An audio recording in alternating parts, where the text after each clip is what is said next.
you have had an integral part in some research that's happened with Ulitmate Software. Could you tell us, very high level, some of the findings that you found?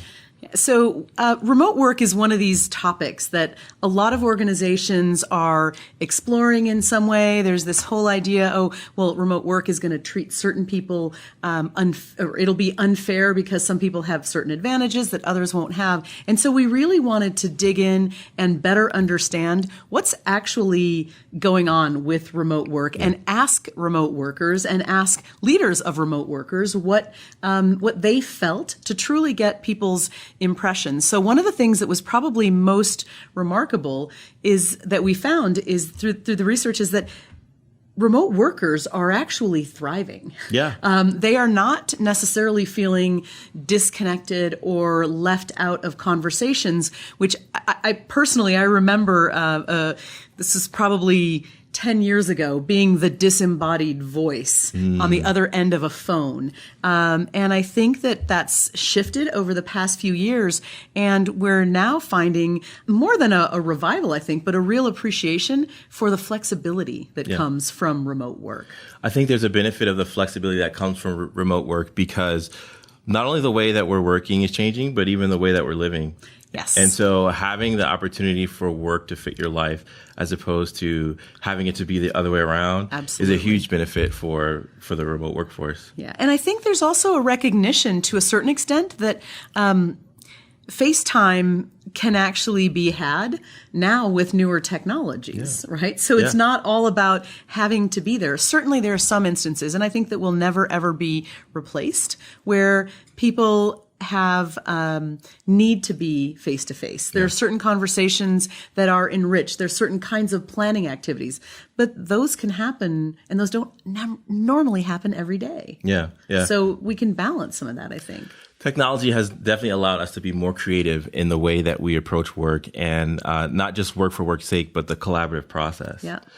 You mentioned the study that you're doing, and the methodology behind it. I believe there are 1,000 people interviewed, 500 remote workers, and 500 non-remote workers. Right. So this is no small feat. This is a large study and a large sample size, and really just both sides are represented equally. Yeah. And that was important to us to make sure that we were listening to not just the voice of the remote workers, but also having a good cross-section of all kinds of workers. I think one of the things you asked, what was some of the findings that we had. So what was really interesting is that we were actually quite surprised to find that that remote workers were actually 40% more likely to be promoted than their remote counterparts, which if you think about it, it's like, well, how is that possible? It does sort of beg the question, are they being more productive such that their results are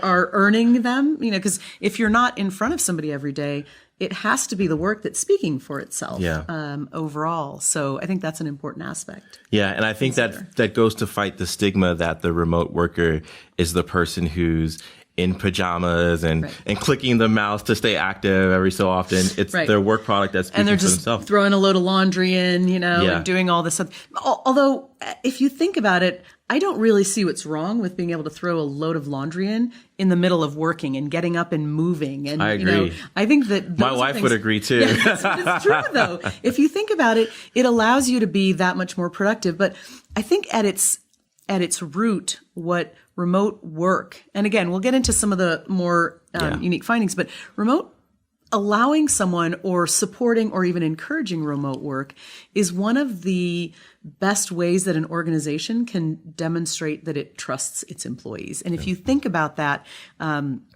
today we're in a place where employees need to trust their employers and they need to feel trusted.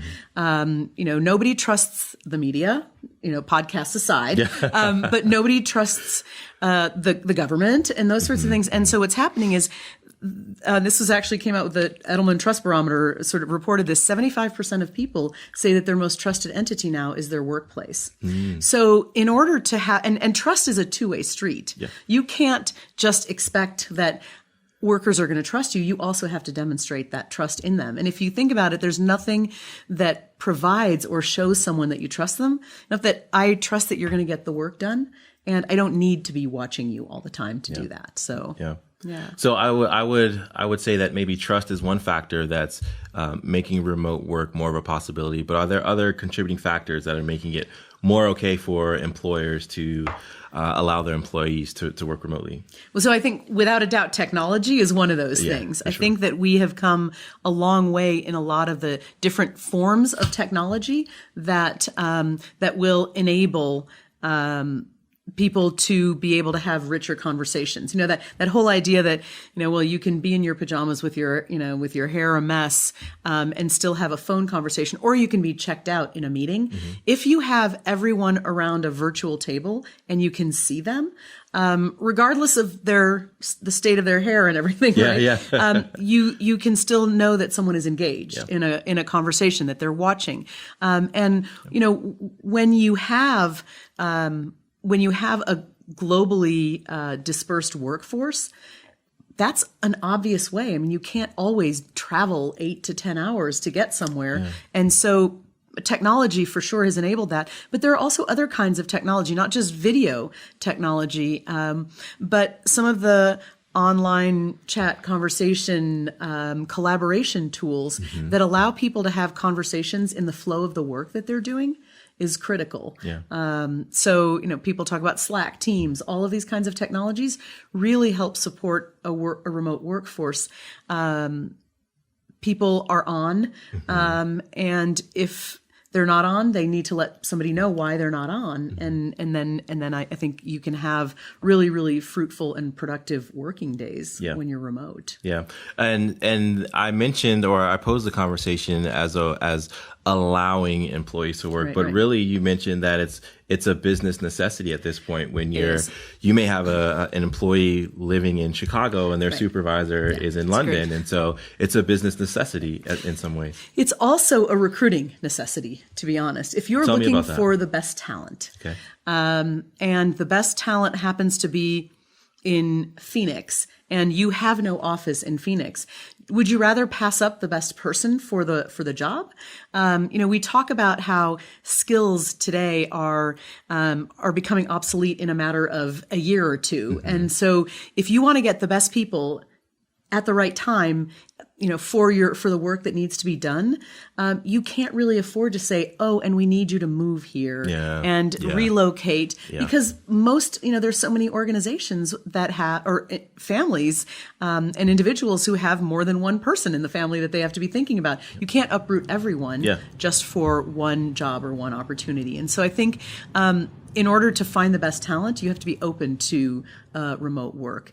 And then I think the other thing, our workforce today, some of the newer entrants into the workforce, are much more used to flexibility and fluidity. And their definition of what a meeting isn't necessarily a face-to-face meeting. Yeah. A conversation is something that can happen over chat. It can happen. And we have to think a little bit differently about what it means to be at work. What it means to be at work may be just, I have an affiliation with this organization and I'm producing work. The gig economy has impacted how people feel about, fluidity. And it's no longer about FaceTime. It's no longer about, wanting, to be able to know exactly where everyone is at every time. I mean, if we really want to get into it, we can get into trackers and all of those sorts of things, but I don't think that's necessary. Yeah. But I think that people's attitudes about work have changed, and that also impacts what we're thinking about. Okay, so there's this positive trend that we're seeing with remote work. Do you see it dying down anytime soon? What are the indicators that you're seeing? So no, on the contrary, I think that it is going to continue to increase for all the reasons that we just talked about. Yeah. So I think the other thing to consider is that office space in certain prime locations is really, really expensive. And so even just from a financial benefit standpoint, it can be really important to have the flexibility to have people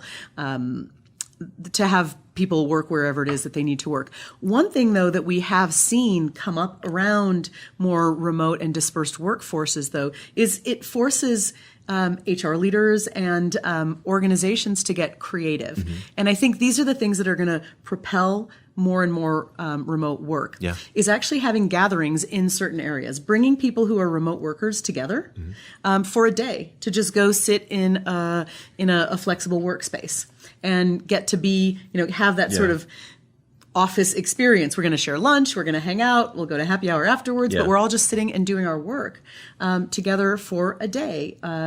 Every quarter or 2 or 3 times a year. And that gives people that camaraderie without having to create a permanent workspace or workplace. Yeah. It's like a pop-up office, Yeah. So pop-up stores are everywhere. That's a huge economic factor. The commercial real estate lease, I think gone are the days, or winding down are the days where a company does the 5-year, 10-year lease, because business is so nimble these days. Yes. You don't even know where you're going to be in 5 years. You don't even know where you're going to need to be in 5 years. And where's the best talent? Yeah, where's the best talent? Yeah. And certain industries are bubbling up in certain pockets of the country, certain pockets of the world, and so it just makes sense to position yourself for long-term thinking of I need to be where the people are, and that may not be an office. That might be just making ourselves available as an employer.